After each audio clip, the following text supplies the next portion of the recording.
Let's rewind to July 1947. America was buzzing with talks of UFOs. It all kicked off when a pilot named Kenneth Arnold reported seeing 9 strange flying objects near Seattle.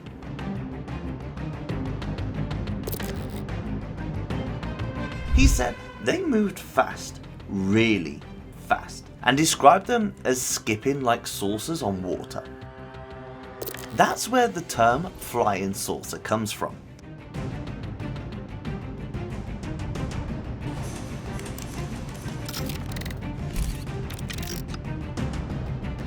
Just weeks later, a rancher named Mac Brezel found strange debris scattered across his field in Roswell in New Mexico. Curious, he brought it to the local sheriff, who passed it on to the nearby Roswell Army Airfield. And then the military announced they'd found a flying disc. The Army Air Forces has announced that a flying disc has been found and is now in the possession of the Army. The news made headlines across the country, but the very next day, they changed their story. It wasn't a UFO, it was just a weather balloon. They even released photos of officers holding what looked like balloon fragments. Now, the media lost interest. The story faded until the 1970s. That's when rumors resurfaced. Some said a UFO crashed in the New Mexico desert after being hit by lightning, and the government had covered it up. In 1980, Major Jesse Marshall, the same officer from Roswell, said the debris he handled didn't look like anything from Earth. And that's when people really started asking, was it aliens? Many believe the wreckage and maybe even alien bodies were taken to a secret base, a place we've all heard about, Area 51.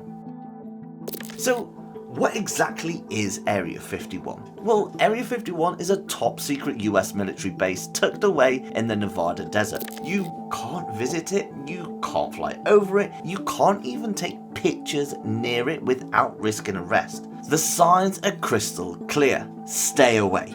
And that secrecy is fueled decades of speculation.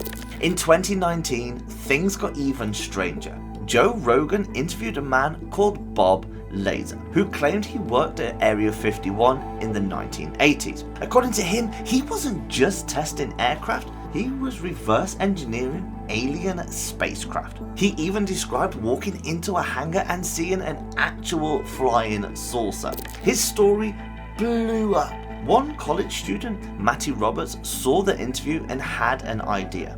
What if everyone just showed up to Area 51 at once? He created a Facebook event called Storm Area 51. They can't stop all of us. It was meant as a joke, a meme, but millions RSVP'd. He suggested using the Naruto run, the anime thing, to dodge bullets, but by the end of August, over 2 million people had signed up. It got so big, even the FBI took notice.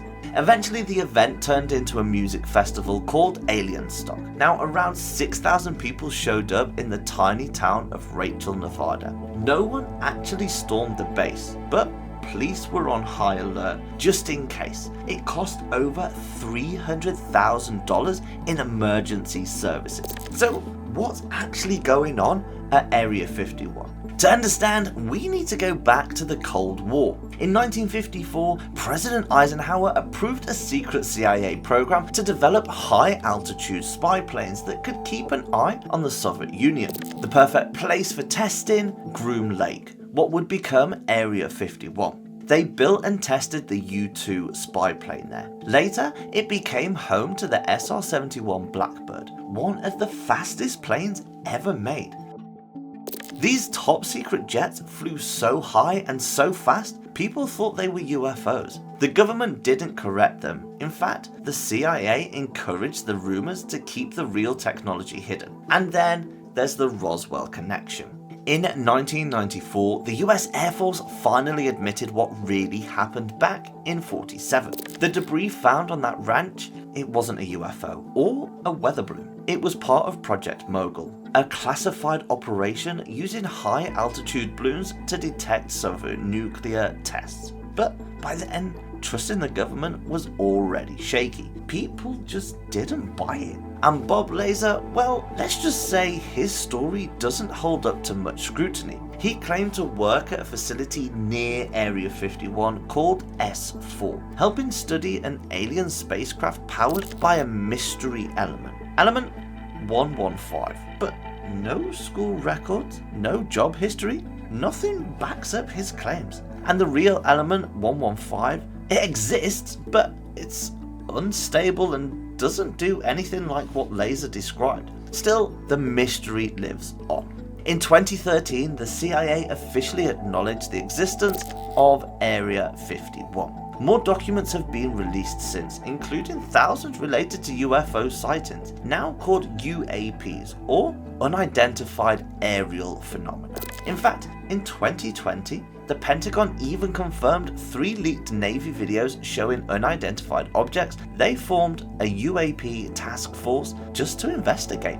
So, what's the truth? Area 51 is still used to test advanced aircraft and weapon systems. That's real. But aliens? Spacecraft? The jury's still out. One thing's for sure, the mystery of Area 51 has become part of pop culture. It taps into something deeper, our fascination with the unknown, our mistrust of authority, and our hope that we're not alone in the universe. So what do you think? Is Area 51 hiding alien tech?